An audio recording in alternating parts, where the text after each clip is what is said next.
আপনারা জানেন আমরা বেশ কয়েক মাস ধরে এলাকায় আসছি, উদ্দেশ্য একটাই, দেশ নেত্রী বেগম খালেদা যেন ফেনী এক নির্বাচনী এলাকা থেকে ওনার আসন থেকে উনি নির্বাচন করেন জনমত সৃষ্টির লক্ষ্যে। যার পরিপ্রেক্ষিতে আপনি জানেন গোলাপ চেয়ারম্যান প্রতিনিয়ত এখানে কাজ করে যাচ্ছেন, উনি এলাকায় প্রতিটা ওয়ার্ডে যাচ্ছেন, প্রতিটা গণসংযোগ করছেন। যেহেতু আমি ব্যবসা বাণিজ্য করি ঢাকাতে, আমি প্রতি বন্ধে যে কোনো বন্ধে আমি আসি, সে ধারাবাহিকতায় আজকে শুক্রবার সকাল থেকে আমরা এসেছি। বেশ কয়েকটা আমরা সামাজিক প্রোগ্রামে গিয়েছি এবং আমরা কয়েকটা মসজিদে গিয়েছি, কয়েকটা মাদ্রাসায় গিয়েছি। আমাদের উদ্দেশ্য একটাই, দেশ নেত্রী বেগম খালেদা যেন ফেনী এক নির্বাচনী এলাকা থেকে ইলেকশন করেন, জনমত সৃষ্টি করা। এটা ছাড়া আমাদের আর কোনো উদ্দেশ্য নেই, আমরা এটাই চাচ্ছি। এছাড়া যেহেতু আপনারা জানেন নেত্রী অসুস্থ আছেন, উনি এবারকার হসপিটালে ভর্তি আছেন, আমরা আজকে বিভিন্ন মাদ্রাসায় যেখানে গিয়েছি ওনার জন্য দোয়া করিয়েছি এবং আমি আমার নিজস্ব মসজিদ পূর্ব ঘনিয়ামুড়া জামাই মসজিদ, এখানে আমরা বড় করে একটা মিলাদ পড়িয়েছি এবং মিলাদের জন্য যেন নেত্রীকে যেন আল্লাহ হেফাজত করেন, সুস্থতা দান করেন এবং উনি যেন নির্বাচন করতে পারেন সেজন্য দোয়া করেছি। এছাড়া আমাদের দেশ নায়ক তারেক রহমান, আপনি জানেন উনি বিপদ আপদ মুসিবত থেকে, বিভিন্ন রকম প্যারাশানি থেকে, অদৃশ্য শত্রুর হাত থেকে আল্লাহ যেন ওকে হেফাজত করেন, উনি যেন সহসা দেশে এসে দেশের হাল ধরে বাংলাদেশকে আবার সেই সন্ত্রাসমুক্ত, দুর্নীতিমুক্ত এবং অর্থনৈতিকভাবে যেন সচল করতে পারেন, সেই দায়িত্ব নিয়ে যেন জনগণকে মানুষের আস্থা বিশ্বাস নিয়ে আসতে পারে, গণতন্ত্র ফিরে নিয়ে আসতে পারেন, সেজন্য ওনার জন্য আমরা দোয়া করেছি। আজকে এই অনুষ্ঠানের আমাদের এটাই আমাদের মূল বক্তব্য ছিল। এছাড়া আপনারা জানেন আমার বাবা জনাব হাবিবুর রহমান নাট্য এই অঞ্চলের ফেনী ডিস্ট্রিক্টের বিএনপির প্রতিষ্ঠাতা ধরতে গেলে বলা যায়। চারটা নির্বাচন 91, 96, 2001, 2008 আমাদের এই বাড়ি থেকে হয়েছে এবং উনি সিনিয়র জেলা বিএনপির সিনিয়র সভাপতি ছিলেন।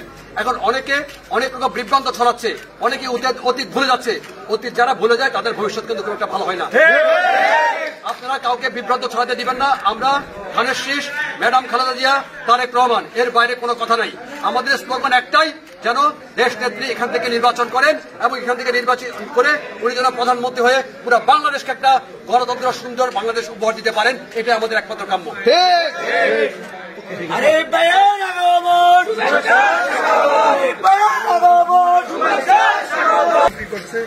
এবং আপনিও এখানকার সময় দিচ্ছেন, কিন্তু আমাদের ফুলগাজীতে জনমনে একটা প্রশ্ন জাগে, সেটা হচ্ছে নাকি আপনি নাকি এই ফেনী এক আসনে নির্বাচন করতেছেন, ছাগলাইয়া ফেনী সদর ফুলগাজীতে ওয়ার্কও করছেন।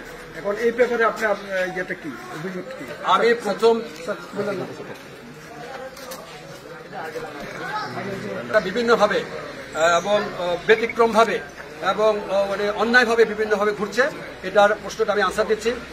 আমরা যখন প্রথম আসি এলাকায় এবং আমি এই গোলাপ চেয়ারম্যান, এখানে মিয়া আছে, আরো বেশ কয়েকজন ছিল আমাদের সাথে, তখন আনোয়ার মাস্টার ছিল এবং আমার সাথে তখন আপনাদের উপজেলার অনেক নেতাকর্মীও ছিলেন।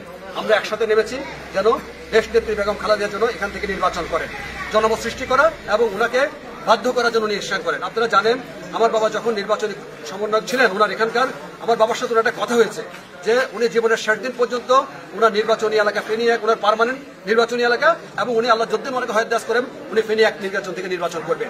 এটা ছাড়া বন্ধুরা যেসব বিভ্রান্ত ধরাচ্ছে, এটা সম্পূর্ণ তাদের নিজস্ব ব্যক্তিগত, এটার সাথে আমার কোনো সম্পর্ক নাই। আমি এখানে এসেছি মন্ত্রী হওয়ার জন্য, এমপি হওয়ার জন্য না, আমি এখানে এসেছি জনগণের সাথে থাকার জন্য, কাজ করার জন্য। আমার বাবা দীর্ঘ 80 সাল থেকে জনগণ আপনাদের সাথে আছেন, আপনারা জানেন। এখন বাবা বয়স হয়ে গেছেন, এখন মুভমেন্ট করতে পারেন না, আমাকে নির্দেশ দেন ওনার পরামর্শে। এবং এখানে যারা আছে সবচেয়ে বড় কথা কি, আমার গর্ব লাগে, আমি যেখানে যাই, যেখানে আমার বাবার কথা বলে সবাই সম্মানের সহিত আমাকে স্নেহ চোখে থাকে।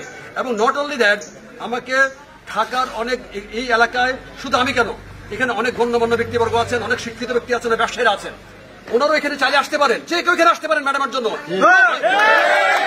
কিন্তু আমি কেন জানি এখানে বাধার সম্মুখীন হচ্ছি।